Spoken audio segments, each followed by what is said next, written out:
يا مرحبا। বলেন তোমাদের মাঝে অবিবাহিতদের বিয়ে দিয়ে দাও, তাদেরকে বিয়ে করার সুযোগ দাও, বিয়ে দিয়ে দাও।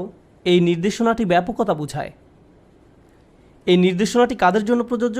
আপনি হয়তো চিন্তা করবেন ছেলেটা যখন পড়ালেখা শেষ করবে, তারপর যখন একটা ভালো চাকরি পাবে, যখন সে অনেক টাকা জমাবে, যখন সে তার পিতামাতাকেও খরচের কিছু টাকা ফেরত দেবে, যখন সে এটা করবে সেটা করবে ইত্যাদি ইত্যাদি, পরিবারের অন্য সবার যত্ন নেওয়া হবে, তারপর আমরা তার বিয়ের কথা চিন্তা করব। কারণ এখন যদি আমরা তাকে বিয়ে করাই, তার সকল মনোযোগ তার স্ত্রীর দিকে চলে যাবে, আমরা কিছুই পাবো না। এটা আমাদের সন্তান, আমাদের বিনিয়োগ। তাকে বিয়ে করানোর আগে আমরা আমাদের টাকার মূল্য ফেরত চাই। আর এমনকি যখন আমরা তাকে বিয়ে করাবো, তখন ব্যাপারটা শুধু আমাদের পার্থিব অর্জনের বিষয় না, এটা আমাদের পারিবারিক গৌরব। এমন একজনকে বিয়ে করাতে হবে যাকে আমরা প্রদর্শন করতে পারবো, যাকে নিয়ে আমরা গর্বিত হব, অনেক ছবি তুলতে পারবো। তাই বিশাল এক অনুষ্ঠানের আয়োজন করো, মানুষকে দেখাও যে আমরা একটা উচ্চ শ্রেণীর পরিবারের সাথে আত্মীয়তা করেছি, ইত্যাদি ইত্যাদি। তাই কাউকে বিয়ে করানোর আগে আপনি যে বিষয়টা বিবেচনা করেন, তা হলো নারী পুরুষ উভয়ের জন্য আপনি একটা বয়সের মাত্রা ঠিক করে দেন। নারীদের ক্ষেত্রে একদম বিপরীত কাণ্ডটাই ঘটে। কোনো কোনো পরিবারে সে টিনেজ বয়সে পৌঁছার সাথে সাথে এমন ভাবা হয় আমাকে দ্রুত দায়িত্ব পালন থেকে বাঁচতে হবে। মনে হয় যেন এটা আপনার ঘরে একটা ব্যাধি, যত দ্রুত এর থেকে বাঁচা যায় ততই মঙ্গল। আপনি মেয়েটাকে যেন তেনভাবে কোনো একটা পাত্রের কাছে দিয়ে বিদায় করতে পারলেই বাঁচেন। বহু মেয়েরা হতাশায় ভোগেন, কারণ তাদের বাবা মা সবসময় বলতেই থাকেন তুমি এখনও এখানে পড়ে আছো, তুমি বিয়ে করছো না। আর অন্যদিকে যুবক ছেলেরা বিয়ে করতে চায় আর তাদের বাবা মা বলতে থাকে তুমি এখনো বিয়ের জন্য প্রস্তুত নও। লক্ষ্য করুন কোরআনের আয়াত আমাদের কি বলে, ওয়াসসালিহিনা মিন ইবাদিকুম ওয়া ঈমানিকুম, এবং তোমরা তোমাদের দাস দাসীদের মধ্যে যারা সৎকর্মপরায়ণ তাদেরও বিয়ে দাও। তখনকার সমাজে দাস দাসীরা ছিল, তাদের বলতে গেলে কোনো টাকা পয়সাই ছিল না। আল্লাহ বলেন তাদেরও বিয়ে দিয়ে দাও। তাই এই যুক্তি যে বিয়ে সম্পর্কে চিন্তা করার আগে কাউকে স্বাবলম্বী হতে হবে, তা এই একটি বক্তব্যের মাধ্যমে তছনছ করে দেওয়া হলো, সমীকরণ থেকে বাদ দিয়ে দেওয়া হলো। যে বিষয়গুলো বিবেচনায় আনতে হবে তা হলো, প্রথমত তারা কি বিয়ের বয়সে পৌঁছেছে, আর দ্বিতীয়ত সালেহীন বা ভালো মানুষ। ভালো মানে তাদের আল্লাহর সাথে সম্পর্ক ভালো এবং তারা পরিণত, তারা প্রস্তুত। এই হলো সালেহীনা মিন ইবাদিকুম ওয়া ইমাইকুমের ব্যাখ্যা।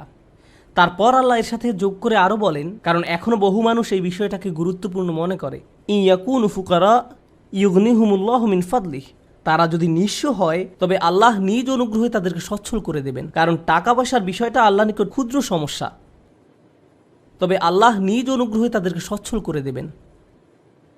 আইমা মানে সমাজের বহু মানুষ যারা অবিবাহিত রয়ে গেছে, সেটা তুলনামূলক বড় সমস্যা। অর্থকড়ি না থাকা ছোট সমস্যা, কিন্তু মানুষের মাঝে সম্পর্ক জুড়ে না দেওয়া আল্লাহর নিকট অনেক বড় একটি সমস্যা। এই আয়াতটি পড়ার সময় আমি একটা বর্ণনার সন্ধান পাই। أنه كان يتعوذ صلى الله عليه وسلم من الأيمة।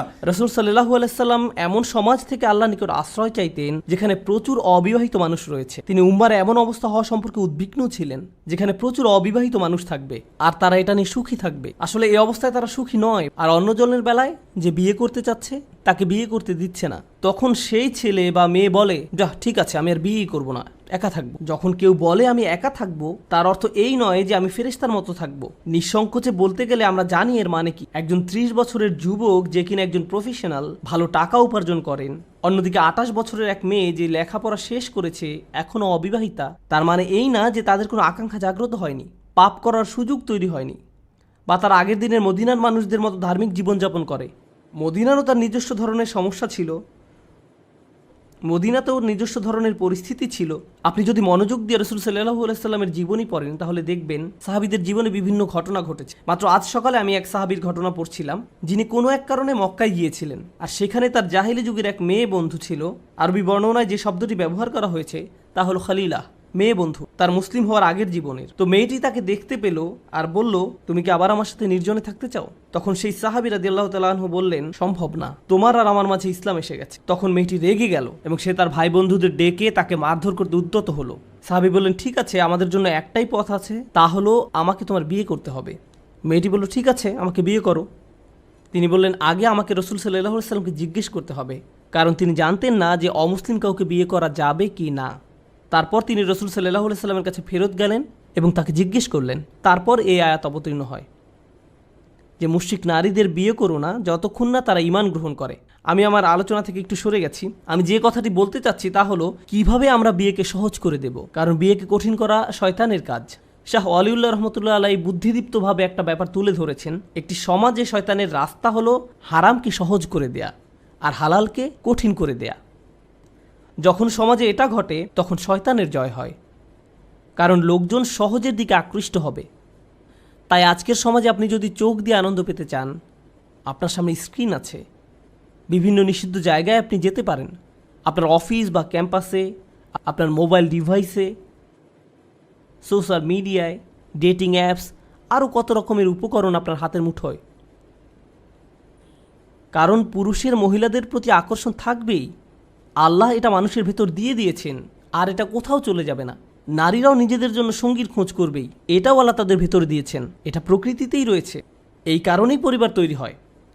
আজ যখন অসুস্থ, নোংরা আর অবৈধ কার্যক্রমের দরজাকে বিস্তীর্ণ রূপে খুলে দেওয়া হয়েছে, এরকম পরিস্থিতিতে একজন যুবক এসে যখন বিয়ের কথা বলে, আমি জানি আমি মাত্র ভার্সিটির 3য় বর্ষে পড়ি, আমি জানি আমি মাত্র ভার্সিটির 3rd ইয়ারে পড়ি, কিন্তু আমি আর পারছি না মা, আমি আর পারছি না বাবা। সে হয়তো এভাবে বলে না, আব্বা আমার হরমোন আমাকে পাগল বানিয়ে দিচ্ছে, ক্যাম্পাসে মেয়েদের যা অবস্থা, আমি জানি না আপনাকে কি বলবো।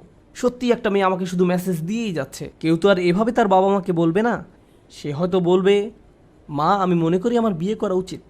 সে ইঙ্গিতে ভালোভাবে বলার চেষ্টা করবে। আর তখন কোনো পিতামাতা এই যুবক ছেলেটাকে অপমানিত করতে শুরু করলো, ওহ তুমি ধৈর্য ধরতে পারো না, নিজেকে নিয়ন্ত্রণ করতে পারো না, আমি 40 বছর বয়সে বিয়ে করেছি।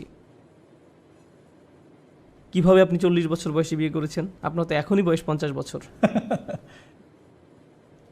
তো আমরা পিতামাতারা অনেক সময় এই ব্যাপারটাকে অত্যাচার এবং দমন করার চেষ্টা করি, যা আল্লাহ প্রাকৃতিকভাবে আমাদের ভেতরে দিয়ে দিয়েছেন। বিশেষত আজকের দিনে যখন হারামকে অত্যন্ত সহজ করে দেওয়া হয়েছে, আপনাকে স্বাভাবিক নিয়মনীতির বাইরে গিয়ে হালালকে সহজ করে দিতে হবে, সাধারণ নিয়মকানুনের বাইরে যেতে হবে। হালালের পথ উন্মুক্ত করার মাধ্যমেই কেবল আপনি হারামকে মোকাবেলা করতে পারবেন। ফলে আমরা আমাদের তরুণ তরুণীদেরকে বলতে পারবো, হালাল পথ তোমাদের জন্য উন্মুক্ত। কোনো ভুল করার চিন্তা করারও আগে আমাদের সাথে কথা বলো। يا مرحبا